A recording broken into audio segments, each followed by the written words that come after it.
KBS 열린 토론에서는 정치권과 법조계 네 분의 관련 전문가를 모시고 추미애 장관의 취임 한 달 평가해보고요. 검찰개혁의 후속 조치에 대한 전망 짚어보도록 하겠습니다. 이종규 변호사님. 예, 이중재 변호사입니다. 추미애 법무부 장관이 이제 취임한 지 한 달 조금 지났는데, 그동안 한 일을 분류를 해보면 크게 두 가지죠. 하나는 인사를 한 거고, 두 번째로는 이제 검찰 직제 개편을 했는데, 첫 번째 인사 문제입니다. 인사는 뭐 더 자세하게 말씀드릴 기회가 있겠습니다만은 우선 제가 특징을 말씀드리면 소위 말하는 권력 실세를 수사하는 검찰의 수사팀을 인사에 의해서 완전히 해체를 시켰다. 그렇기 때문에 지금 뭐 우리나라 언론도 아닌 영국의 주간지인 이코노미스트조차도 대통령께서 정치적으로 충성스러운 검사들을 소위 말하는 요직에 앉혀서 검찰을 장악하고 결국은 정권을 지키는 그런 전략을 택했다.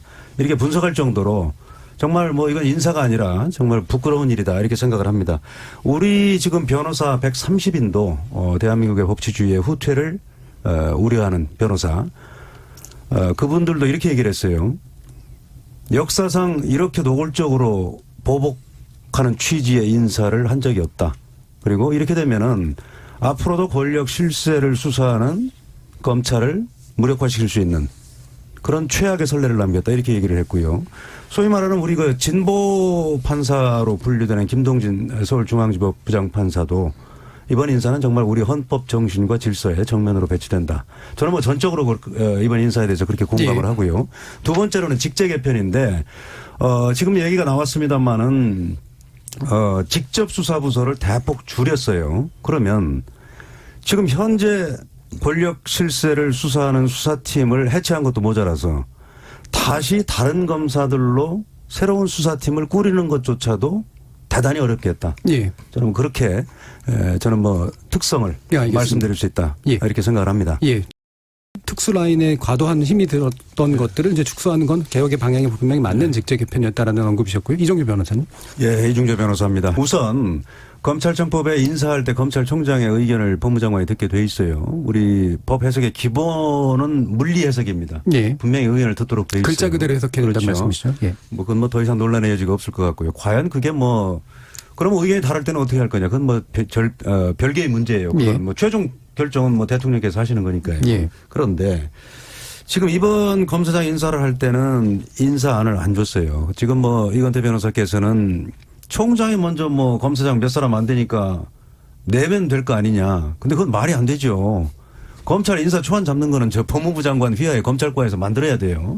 그러면 인사안도 주지 않은 상태에서 총장 보고 무슨 의견을 내라는 겁니까? 총장이 그럼 인사를 처음부터 해서 자 이런 안으로 해주세요 하고 할 수는 없는 거 아니에요. 그렇기 때문에 그거는 총장이 먼저 내야 된다는 건 좀 불합리한 주장이고요. 그러니까 방금 말씀은 사실은 결정은 결국 대통령의 인사권이다라는 부분은 인정을 하시는 그런데 부분이고. 그것도 제가 말씀드리겠습니다만 지금 정부에서는 보통 내 권한이다 이런 말씀들을 많이 하시더라고요. 예. 그런데 그거는 정당하게 권한을 행사하는 걸 당연히 전제로 하는 겁니다. 의견은 제대로 안 들었기 때문에 국민들의 뜻에 따라서 정당한 인사를 해야죠. 지금 제가 말씀드리는 건 뭐냐면 아니 본인들에 대한 수사를 하니까 수사팀을 해체시키는 인사를 하는 게 그게 어떻게 권한입니까? 그건 정당한 권한이 아니죠. 예. 우리 헌법 1조 2항에 모든 대한민국의 주권은 국민에게 있고 모든 권력은 국민으로부터 나온다고 돼 있잖아요. 그거에 맞춰서 권한을 행사해야 되는 거예요. 정당하게. 그리고 제3의 장소에서 검찰총장이 뭐 인사안을 좀 가지고 만나자고 했다는 걸 무슨 그게 뭐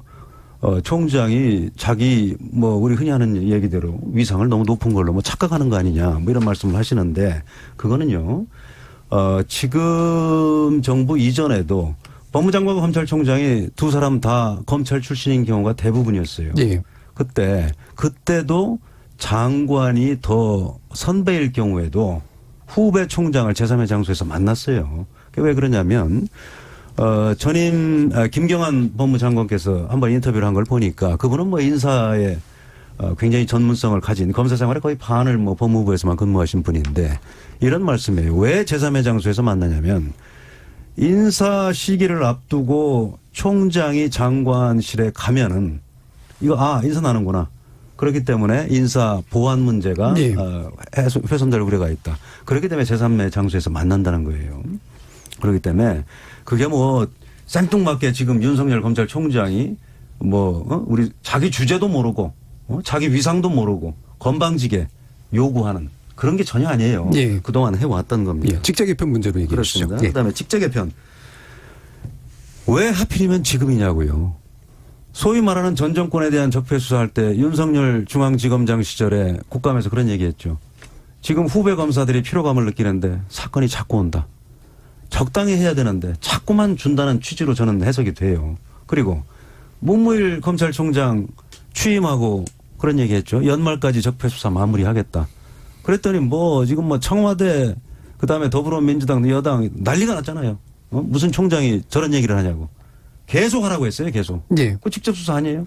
그러다가 갑자기 이번에 여권 실세들에 대한 수사를 하니까 안 되겠다. 이거 무슨 직접 수사를 하냐. 이거는 검찰 개혁에 반하는 행동이다. 그럼 직제 이렇게 나간 개편의 거예요. 방향은 괜찮으나 시기가 문제라고 보시는 건가요? 시기에 의심을 받을 만한 소지가 너무나 많다. 저는 그렇게 생각하고요. 그다음에 검찰의 직접 수사를 축소하는 건 저는 기본 방향은 맞다고 봐요. 예. 왜냐하면 자기가 수사를 하면 자기가 하는 수사는 괜히 커 보이고 중요해 보이고 그러다 보면은 실수를 할 수 예. 있어요. 그런데 직접 수사를 축소하면서 법률 전문가인 검사는 수사 지휘권을 유지를 해야 되는데 예.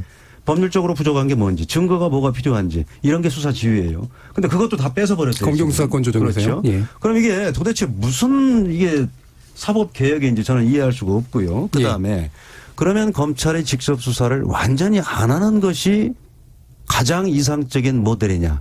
그렇진 않아요. 그거는 각국의 환경과 또 각국의 검사들의 그 경험이나 특성 이런 게 다 다를 수가 있어요. 예. 지금 당장 우리나라만 해도 공수처에 대해서는 수사권 기소권 다 준다는 거 아니에요. 그리고 국제형사재판소의 검찰관도 수사권 기소권 다 행사합니다. 그렇기 때문에 수사권과 기소권을 동시에 행사한다고 해서 그건 잘못된 검찰이다. 이렇게 얘기하는 거는 예. 잘못된 것이다. 알겠습니다. 이렇게 말씀드리겠습니다. 지금 이중재 변호사입니다. 그래서 대통령께서 나라다운 나라를 만들겠다. 그래서 저는 최소한 정치검사는 없어질 줄 알았어요. 네. 그런데 지금 이성윤 지검장 그분이 다른 면은 제가 잘 모르기 때문에 훌륭한 점이 많겠습니다만은 이번 행동을 보면은 정말 정치검사가 다시 나타난 것이 아닌가 예. 그런 생각이 들어요. 그러니까 정권과 협력하려 한다. 그렇습니다. 예. 소위 말하는 중앙지검의 차장이야 부하 검사들이 수사한 결과를 보고를 했을 때 검사장으로서는 내가 아직 사건을 잘 모르겠다 이렇게 얘기할 수는 있어요. 그런데 지금 보도된 거에 의하면은 이성윤 검사장은 보고를 하러 가니까 결재를 올리니까 수사팀은 부속실에 대기시켜 놓고 1시간 동안 한밤중에 어디하고 통화를 했다. 그러더니 밤 10시에 2시간 동안 사라져 버렸어요. 그러다 다시 와서 끝내 결재를 거부했는데 이거는 도대체 무슨 행동인지 도저히 이해가 안 돼요. 예. 정상적인 결재라면 최강욱 비서관에 대해서 과연 업무 방해죄가 성립하는지 안 되는지 법리상으로 이러이러한 점이 좀 부족할 수 있는 거 아니냐 아니면 증거가 좀 이러이러한 면에서 부족할 수 있는 거 아니냐 이걸 좀 다시 해보는 게 어떠냐 이런 얘기를 했다면은 제가 수긍을 하겠어요. 네. 그런데 그냥 한밤중에 통화만 하고 사라졌다 다시 돌아온 거예요. 그래놓고 기껏 한다는 소리가 최강욱 비서관 내가 법무부하고 얘기해서 출석하도록 한번 해보겠다. 이건 도저히 할 소리가 아니에요. 일반 시민이라면 최강욱 비서관이 지금 3차례 소환에 불응한 걸로 알려져 있어요. 이게 사실이라면 일반 시민이 그런 행동하면은 검사장으로서는 당장 체포영장 청구해서 잡아와서 수사해라. 이렇게 얘기합니다. 그런데 이게 권력 실세다 보니까 3차례 특별한 이유도 없이 소환 거부하는데도 그러면 검사장이 그럼 법무부에 어떻게 사정해가지고 예. 제발 나와주세요 이렇게 하겠다는 얘기입니까? 이건 정상적인 결재 절차가 예. 아니고요. 예. 그다음에 보고도 마찬가지예요. 기소 후에 지금 언론 보도가 맞다면은 대검의 보고서를 대검 상황실에 접수시켰다는 거예요. 그래놓고 5분 만에 회수를 했다는 거예요. 이게 도대체 무슨 이게 해괴망측한 행동입니까? 그래서 이거는 어떤 면으로 보더라도 이거는 정말 정권의 눈치를 지나치게 보는 정치검사가 다시 나타난 거다. 예. 저는 그렇게 이재동 의원 생각합니다. 반론까지 듣겠습니다. 예. 미진한 부분이라고 생각되신 부분은 짧게만 언급하시고 그다음에 뒤에 부분으로 넘어가겠습니다. 이중재 변호사님. 예, 이중재 변호사입니다. 최강욱 비서관의 혐의는 굉장히 간단한 거예요. 조국 전 장관의 아들이 최강욱 비서관이 근무하던 그 변호사 사무실에서 실제 인턴 활동을 했느냐 안 했느냐 그겁니다. 안 했음에도 불구하고 인턴 증명서를 발급해 줬다. 이게 이제 검찰의 시각이거든요. 예. 그래서 기소를 했는데 이거 간단한 사안이에요. 검사장이 그렇게 결재하는데 오래 걸릴 사안도 아니고 그다음에 최광욱 비서관도 본인이 억울하면은 나가서 해명하면 돼요. 근거 자료를 가지고. 근데 세 차례나 소환에 불응했잖아요. 그래놓고 인사에 의해서 수사팀 바뀌니까 나 왜 소환도 안 하고서는 기소했느냐. 지금 이렇게 항변하는 것 같은데 네. 그건 정말 말도 안 되는 주장이고요. 그다음에 지금 뭐 일부 언론 보도에 의하면 정경심 교수가 내용은 내가 다 보낼 테니까 최광욱 당시 변호사한테 그냥 날인만 해라 이렇게 보냈다는 거예요. 그럼 이거 굉장히 의심스러운 상황 아니에요. 그런 문자 메시지가 디지털 포렌식에 의해서 복원이 됐다는 거 아니겠습니까 지금. 그렇기 때문에 굉장히 의심스러운 상황이고요. 그다음에 자꾸 뭐 최광욱 비서관 기소 이거에 대해서 3차장이 전결로 해서 기소를 했다. 이걸 뭐 감찰한다고 하는데요. 저는 이거 감찰하면은 오히려 이성윤 지검장 사건이 훨씬 커진다고 생각을 합니다. 저는 뭐 3차장 감찰할 사람 아니라고 보고요. 더욱이 이성윤 지검장 한밤중에 누구하고 통화했고 2시간 동안 사라져서 누구하고 도대체 무엇을 했는지 이거야말로 정말 감찰을 해야 된다고 생각을 합니다. 예, 알겠습니다. 예, 이중재 변호사입니다. 왜 뭐 결재 거부라는 것 자체가 오만한 거 아니냐. 지금 뭐 우리 그건 뭐 이재정 의원께서 죄송합니다만 저 검사 생활을 하신 분은 아니기 때문에 우리 그러니까 할 수 있는 얘기죠. 뭐냐면 그러니까 할 수 있는 얘기입니다. 국민 입장에서. 우리 이제 다른 상식에서. 저까지 포함해서 우리 세 명은 지금 검사 생활을 한 사람들인데 저희가 이제 젊은 시절에 젊은 검사실에 그런 생각을 참 많이 했어요. 젊은 검사들도 결재자가 결재를 지연시키는 이유를 다 알아요. 딱 들어보면은 아 이게 좀 부당하게 지연시키는 거구나. 그렇기 때문에 이게 무슨 오만해서 그런 게 아니고 결재자가 결재 한 2-3번 지연시키면은 사건 흐지부지 되는 경우가 다반사예요. 그걸 결재 안 받고 그러면 다 경험을 했어요? 많이 했어요. 그게 수사지휘권 안에 범주에 들어간다는 게 이재정 의원의 말씀이신데 그건 어떻게 생각하세요? 아니 수사지휘권도 아까 말씀드리지만 정당한 지휘를 해야죠. 예, 그래서 정당성의 문제다. 예, 예. 이거 지금 뭐 도저히 뭐 이해 납득할 수 없는 사유로 자꾸 결재를 지연시키면은 이거 우리 사건 뭉갠다고 하는 거거든요. 이거 사건 없어져요 나중에. 네. 그런 경우를 우리는 검사 생활 한 분들은 다 알 겁니다. 그래서 그거를 우리가 지적하는 거고 오죽하면은 저 서울지검 중앙지검의 3차장 검사가 그냥 검사장 결재 안 하는 상태에서 기소를 했겠어요. 도저히 검사장이 이 얘기하는 게 납득이 안 되니까. 예. 네, 공소장 문제도 그렇게 한 거고요. 있죠. 그다음에 잠깐만 제가 의사진행 발언이 있는데 잠깐만. 최소한 말씀은 제 말 하시더라도 끝난 다음에 말씀을 하셔야죠. 당신은 검사를 안 예? 해봤으니까 예. 잘 모를 건데 이런 잠깐만요. 표현들을 예. 아니, 그건 지양합니다. 알겠습니다. 예. 자, 이제 마무리를 해야 되는 상황이 돼서 안타깝게도 예, 시간을 제가 1분도 못 드릴 것 같네요. 법무부하고 검찰 사이의 갈등은 사실 우리 사회를 위해서는 그렇게 바람직한 건 아니잖아요. 이게 어떻게 해소돼야 될지 한 40초 정도 의견 들어보겠습니다. 이중재 변호사님. 예, 이중재 변호사입니다.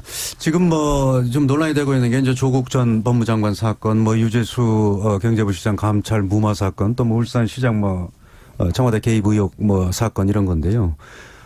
이게 과연 사실인지 그리고 사실이라면 기소를 하는 것이 검찰 본연의 임무예요. 그래서 이거는 검찰 개혁하고는 아무 관련이 없는 네. 문제입니다. 그래서 여기에 관한 실체적 진실을 검찰이 제대로 뭐 기소를 했습니다만 앞으로도 밝히는데 더욱 노력해 주실 것을 저는 뭐 예. 요망을 하고요. 예. 그다음에 지금 자꾸 이걸 뭐 검찰 개혁의 이슈로 뭐 몰아가는 거는 그거는 정말 권력 실세에 대한 수사를 하니까 이걸 물타기 하려는 거다. 예. 저는 그렇게 보고요. 예. 그다음에 거기까지 들어야 될것 검찰이 같습니다. 잠깐만요. 예. 예. 이 과정에서 정말 검찰이 당사자들이 뭐 하지도 않은 얘기를 조서에다 막 적어놨다거나 아니면은 뭐 피의 사실을 공표했다거나 그거는 검찰이 처벌받을 일이에요. 그런 예. 부분은 당연히 검찰 개혁이 돼야 됩니다. 그러나 이 수사에 대한 수사를 하는 검찰 수사팀을 해체하고 이런 거는 정말 역사에 두고두고 오점으로 남을 것이라고 예. 생각합니다. 정당한 개혁과 수사를 분리해서 그렇습니다. 바라보다. 예. 지금까지 KBS 열린 토론 정준이었습니다.